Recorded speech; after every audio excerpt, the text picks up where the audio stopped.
क्या बेटी ने कभी कुछ लिखा या अपने मोबाइल के द्वारा कोई ऐसा जिक्र की?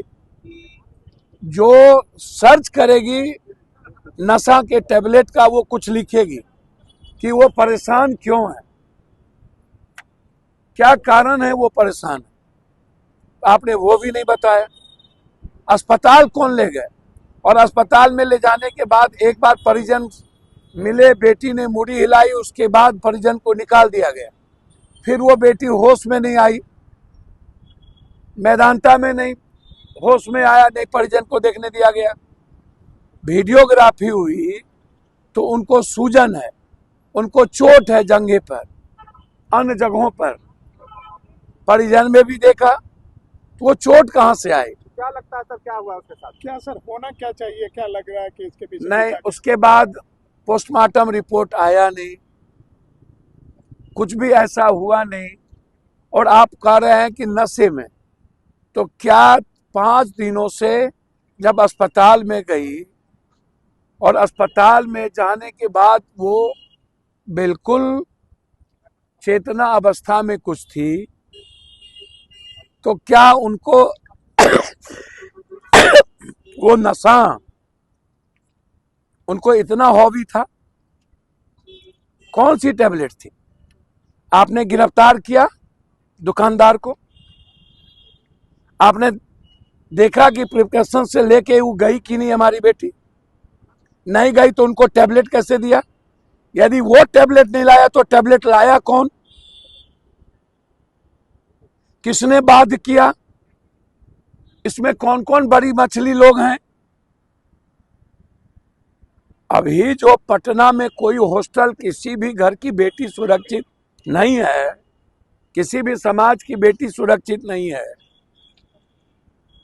एक तरफ ड्रग्स, एक तरफ स्मैक, लगातार खगड़िया में 5 साल की बेटी के साथ, नेहा के साथ, पूर्णिया में 6 रसूखदार लोगों का के द्वारा बलात्कार। बेटी सुरक्षित है, और मेरा मानना है जब तक ये लगभग नेता, दलाल, माफिया जो इवेंट्स करते हैं पटना में, जो 10 दिनों में, 3 महीना 2 साल के अंदर 3-3 करोड़ का डिफेंडर खरीद लेते हैं बंबई से बच्ची को लाकर, और बड़े नेताओं को पहुंचाते हैं, नेताओं के मंत्री के चैम्बर में जाते हैं, तो क्या सुरक्षित है? क्या पटना में हॉस्पिटल में, हॉस्टल में बच्ची सुरक्षित है? वो उनका कोई ये नहीं हुआ। सामाजिक संगठन के लोग क्या करेंगे जाके? बेटी का मतलब कोई जात थोड़ी है। ये जितने बेटी का बलात्कार हुआ खगड़िया में, वहां क्यों नहीं गए गिरिराज दास? कितना कर्महीन वो हैं, संस्कारहीन वो हैं। वो तो पता चलता है जब बेगूसराय में बेटी के साथ बलात्कार होता है, घटना घटती है, वहां वो नहीं जाते हैं। इसलिए गिरिराज दादा खाली मियाँ मियाँ करने से, मियाँ को गरियाने से आपकी दुकान नहीं चलने वाली। समाज को बचाइए, और औकात और हिम्मत है ना तो जहानाबाद की बेटी से का सीबीआई इंक्वायरी करा दीजिए। और आप कितने संस्कार विहीन है कि जहानाबाद में रह के बेटी के घर पर नहीं गए। ये मेरी बेटी है, मैं न्याय दिला के रहूंगा। मेरी भतीजी की शादी कुशवाहा में है, दलित में है, 3 भतीजी, 2 कुशवाहा। हमारी अपनी भांजी की बेटी की तीनों शादी राजपूत में है।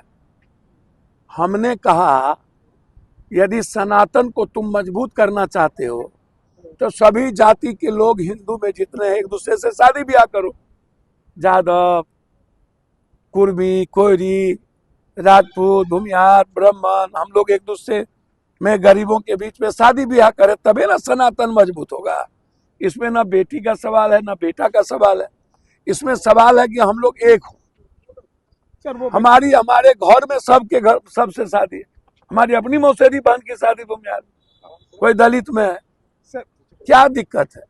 तो हमने यही बात कही जब कोई सवाल आया लव जिहाद का, हमने कहा इसमें कहाँ सवाल है, सनातन को मजबूत करना है ना, तो सब लोग हम लोग खून हो जाए, हम लोग मजबूत करें, सब गरीब गुरबा दलित ईबीसी के घर में हम लोग की शादी हो, क्या दिक्कत। तो हम शादी ब्याह की बात की कि हम लोग एक परिवार हो जाए। कुछ बुलोवर सब जो माथा से पैदल है ना, जादव कुर्मी कोयरी को हटा दिया इधर क्या पागल सब है। हमने अरे भाई हमारा तो सब घरे में शादी है, हमारी बेटी कौन शादी करेगी, कहाँ दलित में करेगी कि कहाँ करेगी, मतलब हमको पता है। मेरा बेटा का शादी मरवाड़ी में हुआ, बनिया में। तो हम क्या, सवाल जहानाबाद की बेटी का नहीं है, सवाल इस बेटी के बाद कितने बेटी का और शोषण होगा। बेटी डर के कारण अपने परिवार को नहीं बता पाती है, क्योंकि परिवार लेके चला जाएगा। वह अपने शोषण को, टॉर्चर को चुपचाप सहती है पढ़ने के लिए।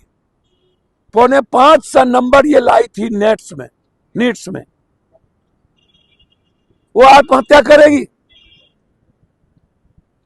और कोई बोलने वाला नहीं। बारे बा 5 साल की बच्ची का बलात्कार करो, बोलो नहीं। उठा के ले जाओ बच्ची को, बलात्कार कर दो, बोलो नहीं। विधवा के साथ बलात्कार करो, बोलो नहीं। हॉस्टल में उस हॉस्टल के मालिक का भतीजा, कौन अग्रवाल, सरबन अग्रवाल, लगातार अपने दोस्तों के द्वारा इनको शोषण कर रही थी और ये किसी से बात तक नहीं करती थी। उसके बाद ये परिस्थिति आई और फिर घटना हुआ या नहीं हुआ, लेकिन बच्ची के साथ बलात्कार करने का प्रयास हुआ है और रिपोर्ट कहता है कि बलात्कार हुआ। एसआई फोन करके परिजन को कह रहा कि हमको हटवा दीजिए, प्रेशर आ रहा है, टॉर्चर कर रहा है हमको, 20-20 बार फोन आ रहा है। तो इसीलिए इन नेताओं की नीयत, इच्छा शक्ति और बड़े बड़ी मछलियां पटना के लगभग छात्रावास की बेटियों के साथ शोषण हो रहा है।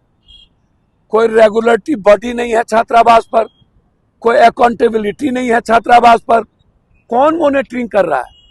क्या छात्रावास की मॉनिटरिंग कोई सरकार कर रही है?